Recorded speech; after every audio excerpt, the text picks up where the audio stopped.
Hello everyone, I'm Elena Cachero from Hong Kong. Pero totoo lang, 24 years na ako nag-abroad. I came from UAE before, 7 years. At sa Hong Kong, mag-18 years na rin. Ito yung naging parang comfort zone na tinatawag nila sa mga OFW. Yung gusto mong umuwi pero hindi mo alam pagdadating sa Pilipinas anong gagawin. So, nagstay sa abroad for long years.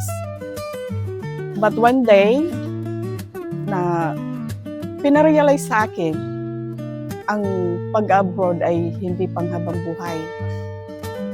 Doon ko na-realize na, nga no, why staying abroad hindi naman yun hanggang sa pagtanda ko, kaya ko pa ba yung magtrabaho sa abroad?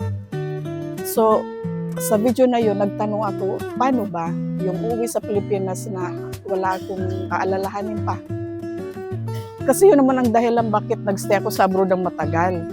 Dahil nag-worry ako pagdating ko sa Pilipinas anong gagawin. So nagtanong ako kung paano at nag-join ako sa Elites Empire. So nung nag-how ako doon sa video na yun, na-meet ko ang Punsalan family. Si Mr. and Mrs. Incredible at ang anak nilang si Meg. Mas doon ko na-realize na bakit sila family. Iisa ang ginagawa, ang negosyo ng Elites Empire. Bakit ako? Tas ang mga kapatid ko, actually, I am from a family of OFWs. Lahat kami, tumanda na sa pag-abroad actually. So, nag-join ako sa Elites Empire. Alam niyo, ang Elites Empire, hindi lang ito yung nagbigay sa akin ng seguridad na pwede ako umuwi sa Pilipinas na kumikita.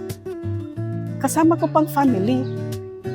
Hindi ba yun ang reason para sa mga OFW mostly? Bakit nag-abroad? Para sa pamilya. So, why not join Elites Empire? Kung dito sa Elites Empire, kumikita ka na, kasama pang pamilya mo. Kaya, nagpapasalamat ako ng malaki sa Elites Empire at kay Empress. Katulad nyo, lalo ko kayo ay isang OFW. So, ano pang inantay nyo? Ba't hindi kayo umuwi kasamang pamilya? Kung alam nyo naman na kikita kayo, why stay abroad? Why stay away from the family?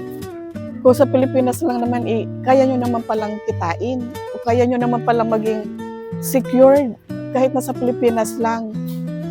So isa lang masasabi ko, mag-join kayo sa Elites Empire para mabigyan kayo ng mas magandang buhay kasamang family, mas magli-level up pa, hindi lang financially, magkakaroon pa kayo ng financial freedom kasi kasama nyo ng pamilya nyo.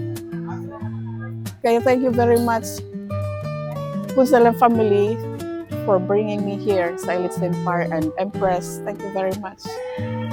I love you.